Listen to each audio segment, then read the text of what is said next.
Good afternoon on this beautiful Friday. I'm Brian Reagan, and this is Tyler Kelly. And Tyler, where are we at today? Today we are in Matthew chapter 5, verses 11 and 12. Sorry. It was Hanukkah. Thank you. Read the verses. Blessed are you when they revile and persecute you and say all kinds of evil against you falsely for my sake. Rejoice and be exceedingly glad, for great is your reward in heaven. For so they persecuted the prophets who were before you. You know, the positive side of this verse, Tyler, is, well, what Jesus just said. Mm-hmm. The negative side of it is, for those that are on that opposite side, could we say great and exceeding is their reward in hell? I wonder. Blessed are you when they revile and persecute you and say all kinds of evil against you falsely for my sake. Now, the key word there is falsely.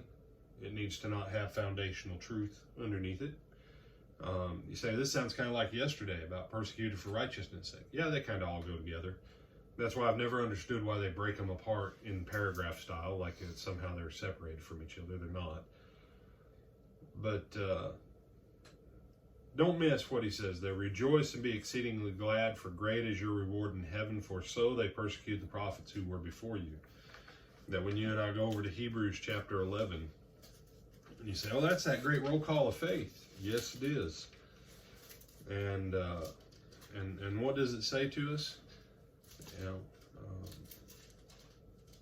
verse 32, it says, and what more shall I say, for time would fail me to tell of Gideon, Barak, Samson, Jephthah, David, Samuel, and the prophets, who through faith subdued kingdom, worked righteousness, obtained promises, stopped mouths lying, quenched violence of fire, escaped the edge of the sword, out of weakness were made strong, became valiant in battle, turned to flight the armies of the aliens, not illegal aliens, but foreigners.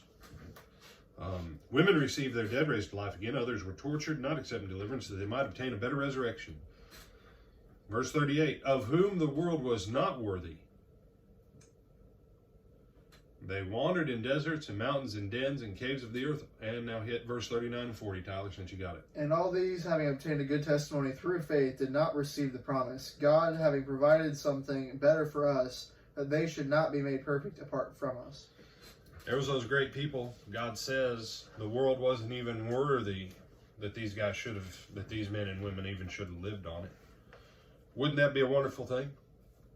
For you and I to get there and in front of heaven and God go, the world wasn't worthy of you guys either. Not just because of the blood of my son, but because of how you lived your lives, that you lived your life in the greatness of the prophets. And you say, but some of them died horribly, brother. You know, the simple fact is we're all going to die. The question is whether or not we're going to die for anything worthwhile, and whether or not we're going to live for anything worthwhile. But if the greatest prophet in the history of all the prophets was John, but the least in the kingdom of heaven is still greater than John, how high of a place is it if we happen to be in that category? Now, please don't go out and help people be in that category. No, we're supposed to support and help and strengthen and encourage one another as God's children. So let's not bite and devour each other, like Paul wrote to the Galatians. He said, don't bite and devour each other lest you be consumed. Don't chew each other up, brothers and sisters. We are all that we've got. We have enough attacks from the devil and the world without attacking each other. I'm Brian Reagan. Tyler, you got anything else? No, sir. All right. Well, then, Tyler, bid them good day and good afternoon.